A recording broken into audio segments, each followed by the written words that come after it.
이번 시간에는 이 앞 시간에 이제 여러분과 어떤 개화기 산문문학에 대해서 이야기를 좀 해봤죠. 그래서 이제 이번 시간에는 개화기 시가에 대한 이야기를 좀 해보도록 하겠습니다. 그래서 한국 개화기의 이제 특성에 대한 이야기를 먼저 해볼 건데요. 한국 개화기라는 것이 결국 어, 서양 제국주의 침략에 따른 한중일의 유교 극복 방식이라고 이야기를 할 수가 있겠죠. 그러니까 서양 제국주의 침략에 따라서 근대 문물이 들어오게 되고 그 들어오는 근대 문물들이 이제 유입되는 과정에서 뭡니까? 그러니까 새로운 문물이 언제나 들어올 때는 새로운 것과 기존 것과 항상 뭡니까? 충돌을 일으키고 갈등할 수밖에 없는 상황이죠. 그렇다면 한중일이라는 이 동아시아 국가들이 어때요? 아니, 저기 우리가 이제 뭐 이렇게 생각 한번 해봅시다. 이 한중일이 그 근대 서구 문물이 들어오기 전에는 어떠한 지배 체제를 가지고 있었습니까? 그렇죠. 봉건 체제이긴 한데 어디 뭐 그렇죠.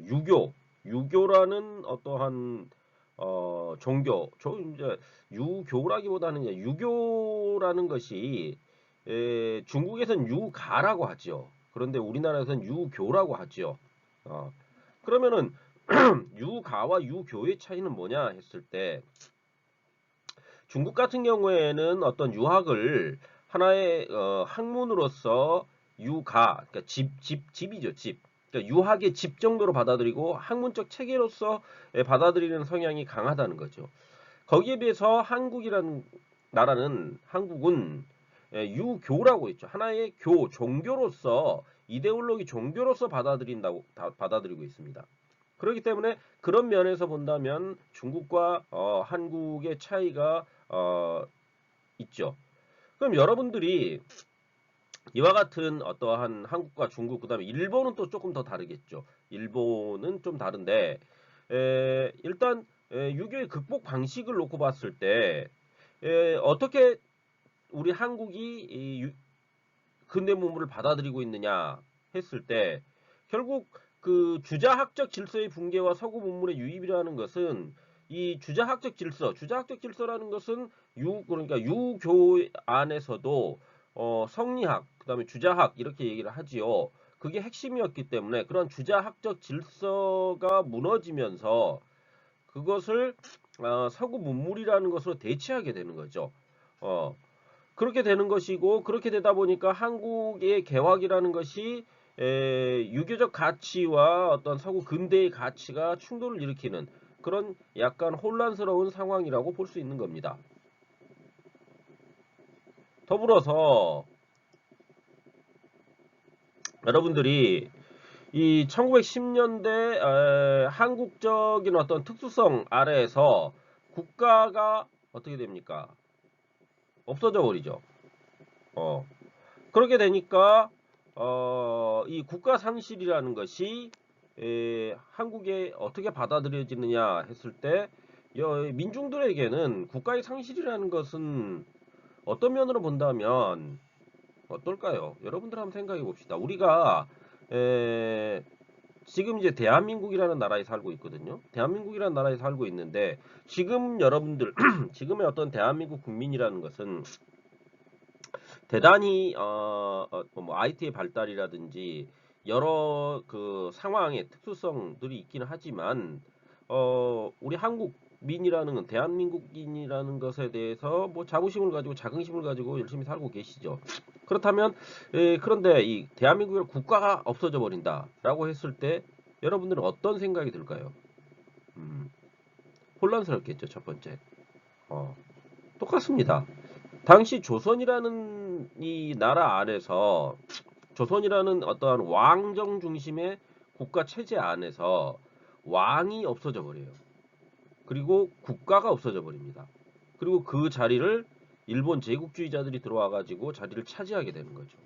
그러면 일단 단순하게 우리가 이제 민족적 개념을 한번 놓고 보면 정치 체제 하에서 타민족이 이 한민족을 지배하게 되는 거죠. 그렇다면 일상생활이라는 것 자체가 굉장히 혼란스러울 것이고 또 거기에 더해서 서구 문물이라는 것이 유입되게 돼버리고 하니까 한국의 개화기라는 것은 말 그대로 혼란스러움 그 자체라고 보시면 될 겁니다. 그래서 이러한 혼란스러운 개화기에 이제 개화 가사가 등장을 하게 되죠. 개화 가사가 등장을 하는데 개화기 가사라고 이야기를 하고 있습니다. 그럼 왜 개화기 가사인가는 추후에 이제 제가 말씀을 드릴 건데요. 이 개화기 가사를 그러면 어떻게 규정 지을 것인가 했을 때 19세기 말과 20세기 초엽에 서구의 충격에 의해 나타난 문학상의 하나의 법률 양식이라고 볼 수 있는 겁니다. 어. 그러니까 여러분들이 이제 이런 거죠. 여기 뭐 서구 충격에 의해 나타난 문학상의 법률 양식이다라고 했을 때 크게 의미를 부여할 필요는 없습니다. 그냥 개화기 가사라는 것은 개화기에 나타난 시가의 한 형식으로 이해를 하고 받아들이시면 될 겁니다. 어, 아시겠죠? 자, 그래서 이제 이러한 개화 가사를 어, 개화기 가사라고 얘기를 해야 되겠죠. 개화 가사라기보다는 개화기라는 어떤 시기적인 것들을 이야기를 해줬다는 겁니다. 그러니까 개화기의 어떠한 가사이기 때문에 개화기 가사의 종류 했을 때는 개화기의 운문 형식 안에서 그러니까 개화기 가사라는 것은 어떤 면으로 본다면 운문 형식 전체를 갖다 의미하는 것이라고 볼 수가 있겠죠. 앞서 여러분들과 산문에 대한 이야기를 했었죠. 그래서 개화기의 산문 형식의 가장 핵심에 놓여있던 신소설에 대해서 이야기를 했던 거고요. 여기 개화기 가사 같은 경우에는 개화기에 나타났던 운문은 도대체 그럼 무엇인가를 갖다 이야기하겠다는 거죠. 그래서 첫 번째로 독립신문 등을 통해 나타나는 애국가 혹은 독립가류가 되겠습니다. 그러니까 독립신문이라는 언론 매체죠. 언론 매체를 통해서 발표되었던 애국가라든지 독립가류를 한 개화기 한 종류로 볼 수 있다는 거죠. 그다음 두 번째가 대한매일신보에 주로 나타나는 사회등란. 그러니까 사회등란이라는 것은 어떤 면으로 본다면 뭡니까? 사회의 등불이 되겠다 이런 거거든요. 그럼 사회를 밝히는 등불이 되겠다라는 것은 결국 사회의 어떤 잘못된 점들을 지적하고 그 부분들을 갖다가 불을 밝히는 그러니까 올바르게 이끄는 어떠한 지면 이런 의미죠. 그래서 대한매일신보에 주로 나타나 있는 사회 등란에 개화기 가사가 실렸다는 거죠. 또 하나는 신태식 등 의병들의 창의가 그러니까 창으로 불렀다는 거죠. 의병들의 노래 이거죠. 그래서 의병들이 불렀던 노래를 하나의 또 종류로 볼 수 있는 거죠. 그 다음에 네 번째 육당 체남선이 경부철도 노래를 불렀는데 그런 경부철도 노래와 같은 시가들. 그 다음에 마지막으로 소년지 중심의 신시, 해에게서 소년에게로 대표되는 신시가 하나의 형태로 나왔다. 이렇게 볼 수가 있는 겁니다. 그러니까 개화기 가사는 총 몇 분류를 어떻게 할 거냐 했을 때 다섯 종류 정도로 분류해 볼 수 있다는 거죠. 첫 번째가 여기 지금 보고 계시듯이 독립신문에 나왔던 애국가, 독립가류. 두 번째가 사회등란에 실렸던 그러한 가사들. 그 다음에 세 번째가 창의가. 네 번째가 경부철도로 노래류의 어떤 시가들. 그 다음에 다섯 번째가 바로 신시, 소년지에 실렸던 신시. 이렇게 나누어 볼 수 있을 겁니다. 이해하시겠죠? 개화기의 시가. 그러니까 여러분들이 이렇게 보시면 됩니다. 그러니까 우리가 이제 흔히 이야기하는 시 혹은 그러니까 운문의 대표적 장르로서 시를 이야기하고 있죠. 그러면은 그 운문의 대표적 장르인 시가 어떤 식으로 드러났느냐 했을 때 총 5가지 형태로 드러났다는 게 개화기 가사의 특징이라고 볼 수 있는 겁니다. 자, 그렇게 해서 여러분들이 이제 이렇게 해가지고 어떤 개화기 시가가 5종류 정도 된다 했을 때 아까 제가 개화기 가사라는 말씀을 드렸죠. 그러면 창가와 개화가사와 개화기 가사를 어떻게 구분 지을 것인가를 한번 이야기해 봅시다. 그럼 개화가사라는 것은 개화를 노래한 가사를 개화가사라고 합니다. 그러니까 개화가사 뭐면은 개화기가 빠지죠. 기. 기라는 것은 아까 제가 잠깐 말씀드렸지만 시기적 의미라고 했잖아요. 시기적 의미. 그러니까 개화기에 나타났던 모든 어떠한 운문을 개화기 가사라고 부르는 반면에 개화가사 했을 때는 개화를 노래한 가사다. 이렇게 범주가 축소되어 나타나는 거예요. 축소돼서 개화가사 이렇게 이야기할 수 있다는 겁니다. 거기에 비해서 창가는 창이죠. 창이기 때문에 창이라는 의미, 그러니까 노래로 부르는 가사라는 거죠. 창가. 그러니까 노래로 부르는 가사. 그래서 학교에서 부르는 서양 곡조 이런 것들을 의미하기도 하죠. 그러니까 당시에 보면 이 새로운 신식 교육을 받기 위한 여러 학교들이 생겨나죠. 그래서 근대 문물이 들어오면서 과거에 그러니까 어떤 교육을 담당했던 것은 서당이라는 교육기관이 있었죠. 각 지방마다. 그런데 그것을 이제 근대 문물이 들어오면서 학교라는 새로운 형태의 어떠한 그 교육기관이 만들어지게 되죠. 그런데 그 교육기관을 누가 만듭니까? 그렇죠. 우리가 이제 흔히 알고 있는 애국 지사들이죠. 그러니까 나라를 걱정하는 여러 지사들에 의해서 학교가 만들어지게 됩니다.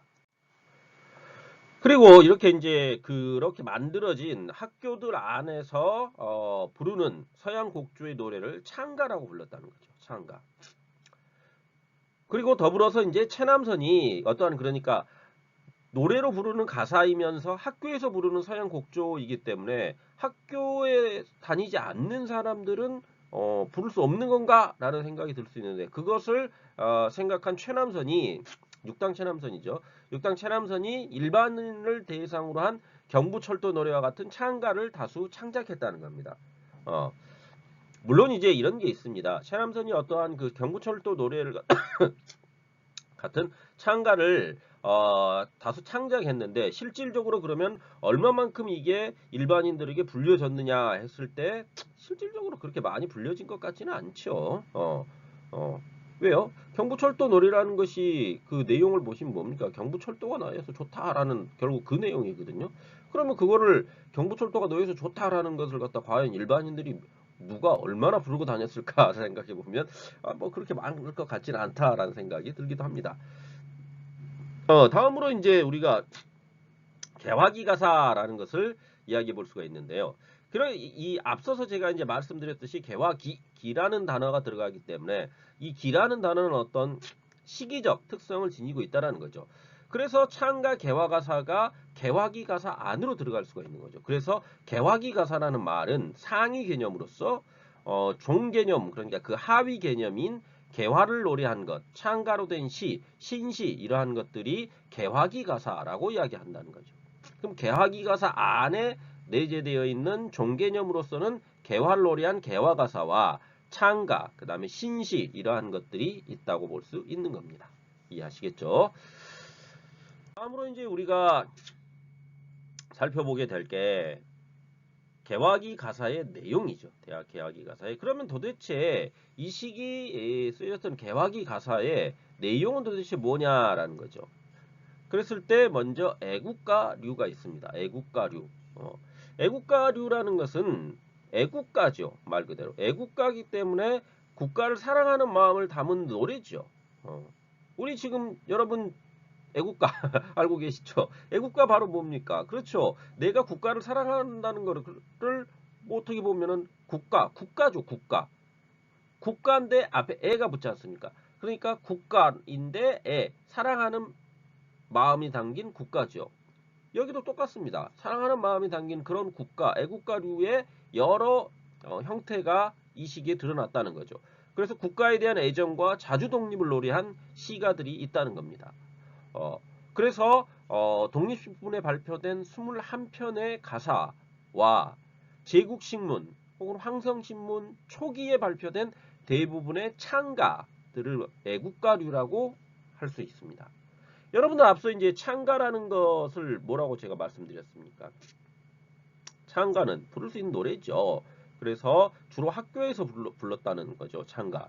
그런데 그거를 누가 최남선이 이제 일반인들을 위해서 불렀고 그런 것들이 경기철도 노래로 이렇게 만들어졌다라고 말씀을 드렸었죠. 여기에 나와 있는 이제 이 창가라는 것, 그러니까 창가라는 것은 노래 부를 수 있는 시가죠. 노래를 부를 수 있는 시가가 창가라고 보시면 됩니다. 아주 단순화시켜서. 그래서 애국가류가 있다라는 정도로 애국가류는 창가의 형태이겠죠. 한 형태로서 애국가류가 있다라고 이해하고 가시면 될 겁니다. 다음 개화가사류가 있죠. 개화가사류. 어, 개화라는 새로운 서양 충격을 선이나 정의로 보고, 그러니까 서양의 근대 문물이라는 것을 선과 정의로 본다는 겁니다. 선과 정의로 보기 때문에 우리는 그것을 어떻게 해야 됩니까? 선과 정의이기 때문에 받아들여야겠죠. 받아들여야 되는데 이걸 어떻게 받아들일 것인가를 가지고 이야기를 했는데 그 자체가 선과 정의이기 때문에 그걸 받아들이는 방법으로서 개화가사라는 것을 통해 가지고 그 선과 정의를 받아들이게끔 일반인들에게 알려주기 위해서 쓰여진 것들이 바로 개화가사류라고 할 수가 있겠죠. 그렇기 때문에 이와 같은 그 선과 정의를 드러내서 선전 내지는 계몽하려는 의도로 제작된 것을 개화가사류라고 보시면 되겠습니다. 그렇기 때문에 개화기 가사의 노래체 중에서 많은 분량이 여기에 해당되는 것이고 신식학교의 어떤 학도가류라든지 운동가류 이러한 것들도 이와 같은 개화가사에 포함된다고 볼 수가 있는 겁니다. 아시겠죠? 여러분 그러니까 개화가사는 가장 많은 분량을 차지하고 있는 시가죠. 가장 많은 분량, 개화기 가사 중에. 그렇기 때문에 우리가 이제 보통 알고 있는 내용들이 다 뭐 개화가사 이렇게 되기 때문에 개화기 가사라는 말과 개화가사라는 말이 혼용돼서 사용되기도 하는 거죠. 그런데 이제 여러분들이 이제 오늘 이 시간 여러분들에게 제가 이제 말씀드리고 있듯이 개화가사와 개화기 가사 했을 때 개화기 가사가 좀 더 넓은 범주로서 있다면 그 아래 이제 종의 개념으로서 개화가사가 존재하고 있다라고 이해를 하고 가시면 되겠죠. 아시겠죠? 그 다음에 이제 이 개화가사는 그러니까 어디에서 많이 불렸다? 그렇죠. 학교에서 많이 불렸겠죠. 학교에서 많이 불리는 게 바로 개화가사다. 이렇게 볼 수 있죠. 다음으로 이제 사회등 있죠. 대한민국신보에 사회등란이 있다 그랬잖아요. 거기에서 보면 비판적 가사류가 있죠. 그래서 이 사회등란의 어떤 비판적 가사류라는 것은 사회등이라 그랬잖아요. 그러면 사회등이라는 것은 사회를 밝히는 등이 되겠죠. 그러니까 사회를 올바르게 바꾸기 위해서 잘못된 것들을 비판하는 그러한 내용들이 사회등란에 실리게 됐고 그러한 것들을 어떠한 가사의 형태로서 불러게 됐다라는 거죠. 그래서 그러한 시가들이 창작되었다. 그래서 가사라는 것을 사회 비판에 전용한 것으로서 뭐 이제 흔히 얘기하듯 박은식, 장지연, 신채호 등과 같은 지사형 지식인의 신문 활용을 통한 비판 기능이라고 볼 수가 있는 거죠.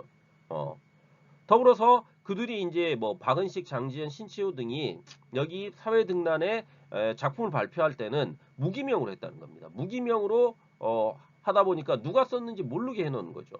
그런데 실질적으로 뒤에 이제 보면 이와 같은 그 애국 지사들이 그러한 것들을 뒤에 이제 어떤 주필로서 참여한다거나 혹은 거기에 편집위원으로 참여하고 이런 것들을 통해 가지고 무기명으로는 하고 있지만 실질적으로 이들이 창작했던 여러 사회 비판적 가사의 내용들이라고 보시면 된다는 겁니다.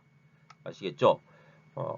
다음으로 이제 우리가 이야기할 수 있는 게 의병의 창의가가 있습니다. 의병들의 창의가. 그래서 1910년 이전과 이후로 구별이 되는데요. 이 창의가는 그러니까 1910년 이전에는 조선 왕조의 반국가적 도적의 의미로서 의병을 받아들이고 있습니다.